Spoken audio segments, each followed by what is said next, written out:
26 de septiembre del año 2025.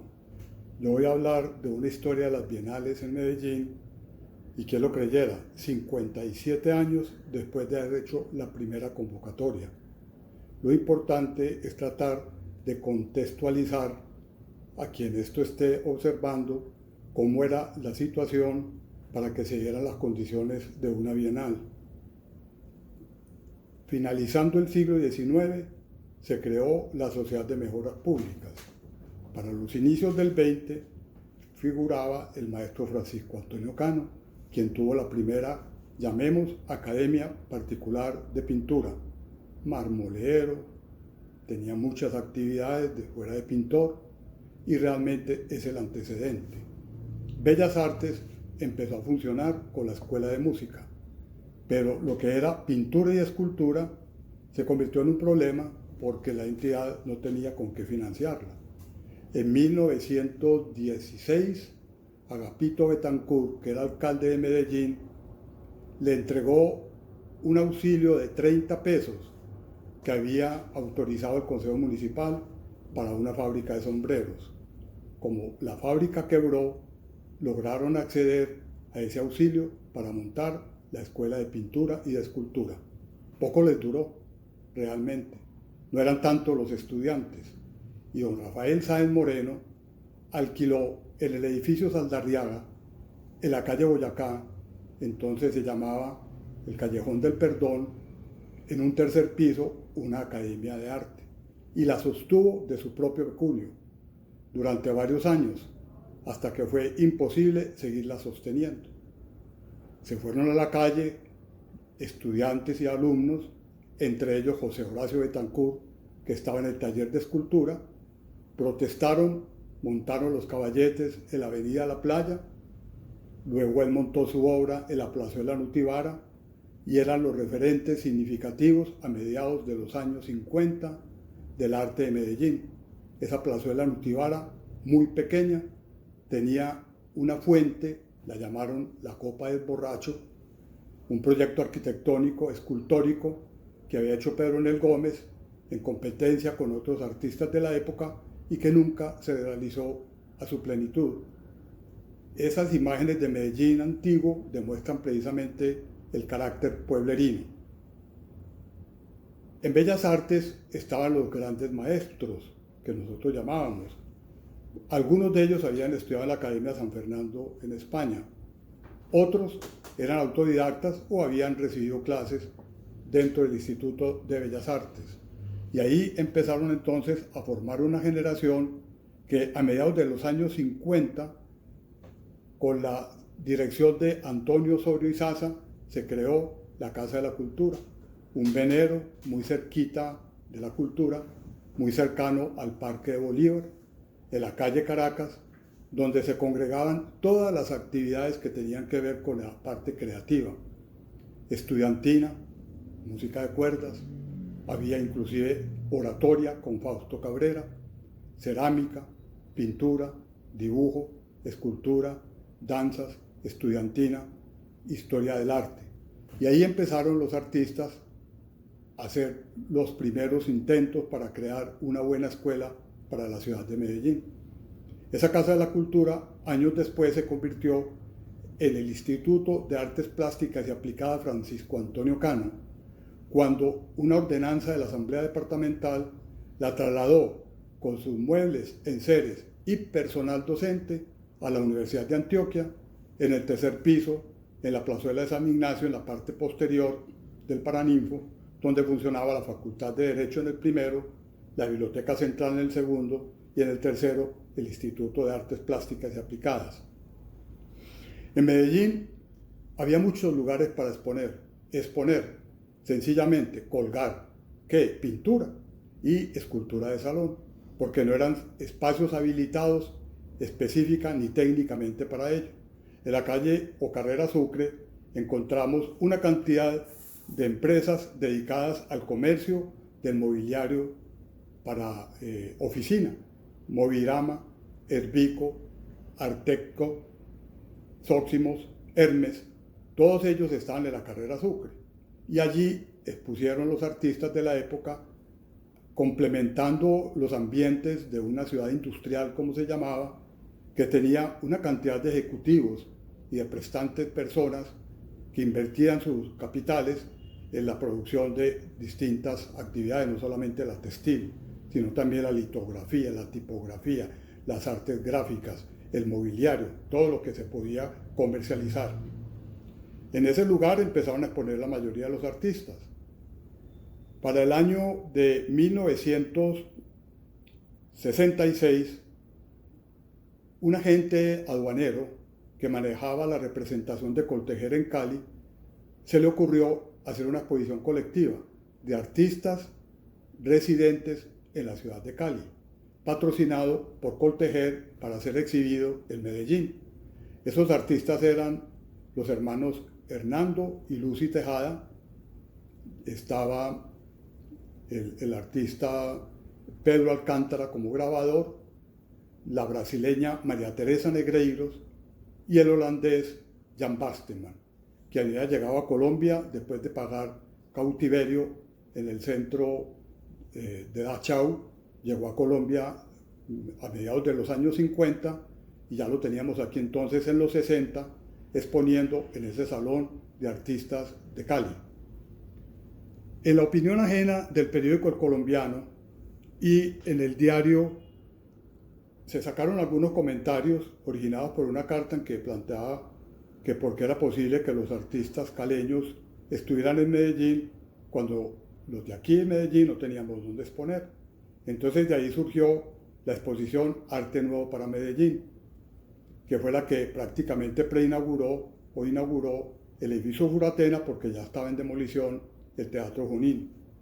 Desde ese lugar empieza entonces a generarse un interés por el arte joven.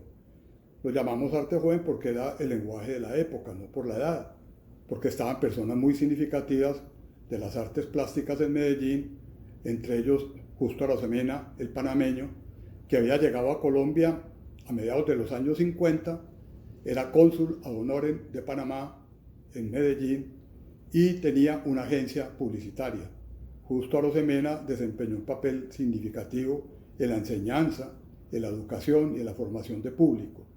Allí va Gil Villa, que había venido también de Italia, donde estuvo radicado experimentando y visitando los museos, más que metiéndose en una academia en concreto. Y otros artistas que inauguramos la exposición con palabras del artista que había sido vilipendiado por el trabajo que había hecho para el segundo Salón de Artes Nacionales con una obra de la Anunciación Grávida, Carlos Correa, incomprendido, pero una persona con un espíritu muy amplio. En Medellín sí había lugares para exponer entonces, fuera de estos almacenes que estoy mencionando, que vendían implementos de oficina, estaban restaurantes, cafeterías, almacenes comerciales, centros de idiomas, Alianza Francesa, el Colombo Americano, el Goethe, el Instituto Goethe, donde esporádicamente veíamos artistas invitados que venían de otros lugares. La carrera Junín, que no estaba peatonalizada, todavía era con vehículos automotores circulando, era también el corazón de la ciudad. Y ahí, antes de que tumbaran el Teatro Junín, empezaban a aparecer galerías. Una de ellas, de corta duración, fue la Galería de Arte Contemporánea, donde 5 personajes de Medellín se unieron para hacer en un segundo piso, en todo el cruce de Junín con Maracaibo, lo que llamaron la Galería de Arte Contemporánea. Allí se pudo ver por primera vez la selección de los premios nacionales del Salón Oficial del Estado. Ese salón data de los años 40, mediados de los años 40, y la única posibilidad de verlo sin tener que viajar a Bogotá se presentó en el año 1965 en la Galería de Arte Contemporánea. En esa galería compartían el escritor Manuel Mejía Vallejo, estaba Darío Ruiz Gómez, también muy recientemente llegado a estudiar periodismo en Europa, Silvio Vélez Calle, Chucho Gámez, un arquitecto que hizo docencia compartiendo con otros profesores en la Escuela de Arquitectura de la Universidad Nacional. No existían en Medellín facultades de arte. ni la de Antioquia ni la Universidad Nacional. La primera fue la de Antioquia, que tuvo el origen, como mencioné, en la Casa de la Cultura, luego el Instituto de Artes Plásticas, luego el Departamento de Artes Visuales, para conformar con música y con teatro en los años 80 la Facultad de Artes de la Universidad de Antioquia. Esos profesores del instituto que venían de la Casa de la Cultura fueron trasladados a la Universidad de Antioquia.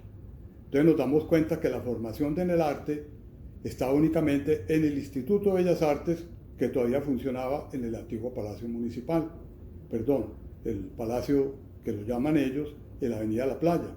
Había otro palacio que era el Palacio Municipal, donde estaba la alcaldía. ¿Cómo sería de distintiva la arquitectura de estas dos construcciones que lo llamaban palacio? Pero realmente el de Bellas Artes tenía 3 niveles. En el primer piso estaba prácticamente la Secretaría General, la administración, las oficinas de algunos de los profesores, la atención al público, la caja, el archivo. En el segundo piso estaba la parte de música, todo lo que eran los pianos, y en el tercer piso, que no ocupaba toda la planta, con una altura doble, muy significativa, estaba la escuela de pintura. La fotografía nos muestra precisamente una clase donde el predominante eran las mujeres. ¿Qué pasa? Para la época ya las mujeres tenían un papel muy significativo en nuestro medio. Lo más extraño es que se compartían hombres y mujeres, pero las fotografías que quedan de la época están separados. Unos en un salón y los otros en otro salón con un predominio de las mujeres. Pero si miramos detenidamente, las mujeres están dedicadas a la pintura y los hombres están dedicados a la escultura. Realmente quien tuvo algo que ver o tenía algo que ver con el arte en ese momento, le tocaba precisamente pasar por las aulas del Instituto de Bellas Artes. Era un lugar obligatorio precisamente para este tipo de actividades. La empresa privada desarrollaba una labor muy importante cuando no se hablaba de la responsabilidad social empresarial, pero la empresa Coltejer no solamente financió la primera bienal, que será el tema de la segunda charla sobre este tema, sino que Fabricato, Tejicóndor, Serbunión y otras de nivel nacional como Propal auspiciaban no solamente la parte de la música, del teatro, de las danzas, del arte contemporáneo, la publicación de revistas y los programas radiales. Todo este emprendimiento hecho alrededor de las grandes empresas textiles como Coltejer se cristalizaron en lo que fue la primera bienal. Pero es muy raro que alguien ahora, después de 57 años, después de la primera bienal que se convocó en el año de 1968, les pueda decir algo de lo que era la ciudad de Medellín. Más o menos eran las circunstancias que se vivían en Medellín antes de que se pudiera hablar de la conformación de una bienal de artes. Los pocos encuentros grupales de artistas se daban alrededor de una academia particular manejada por Jaime Rendón, tal vez el primero que experimentó el hiperrealismo de la época rudimentario, con unas pinturas que fueron vapuleadas y castigadas por la comunidad, entre ellas en el palacio, no solamente en el centro de Medellín, en el auditorio de la Universidad de Antioquia, en el Paraninfo. Creo que es la única exposición que está registrada individual en el Paraninfo, donde le dañaron una de las obras. Pero posteriormente adquirió prestigio en el Jardín del Arte, una casa muy significativa por su arquitectura, prácticamente transparente, con una arquitectura novedosa para la época de 2 pisos, con un patio no redondo, sino con unas curvas bastante forzadas que daban el origen a una piscina como una especie de trébol, alrededor de la cual estaban los originales de las esculturas de José Horacio Betancourt, porque esas esculturas no tenían propietario y estaban adornando prácticamente la casa de María Antonieta Pellicer, una prestante dama que también había llegado a Medellín como cónsul ad honorem, reemplazando o remediando a Justo Arosemena, esta de México en Medellín, la señora vinculada con las clases sociales altas y vinculada familiarmente con el poeta mexicano que tuvo tanta significación no solamente en la plástica mexicana, llegó a ser ministro de Cultura, sino que estuvo en los años 30, 34 en Colombia creando y organizando movimientos estudiantiles. Entonces tenía en las venas ese recuerdo del trabajo del poeta, de Carlos Pellicer, quien, todo, repito, vino varias veces a Colombia, y la dama María Antonieta hacía exposiciones permanentemente itinerantes dentro de su recinto. O sea que ahí muchos de los estudiantes de las pocas academias que habían, entre ellas la de Harvey Rendón, que por la magnitud de las obras exponía en la vieja Biblioteca Pública Piloto, en los inicios, y la de Mariela Ochoa, una señora que dictaba clases como si fuera recordando unas decenas de la época del impresionismo, donde trasladaba a sus alumnas al Parque Bicentenario, hoy Jardín Botánico, y en medio de un atardecer idílico, con canastas de cuadros, manteles cuadrados, hacían el té y la merienda por la tarde mientras copiaban la naturaleza que la rodeaba. Eso era lo que había en Medellín, entonces, para ver el arte moderno. En próximas oportunidades veremos la primera Bienal del año 68, la segunda del año 1970, la tercera en el año de 1972, un interregno, un lapso de 9 años, para que en 1981 se hiciera la cuarta Bienal, se programara la quinta Bienal que nunca se realizó, y ahora, después de pasados 57 años, Medellín tiene la oportunidad de ver revivir un evento similar, todavía no identificado su nombre concreto, y que en este mes de octubre va a ser abierto al público.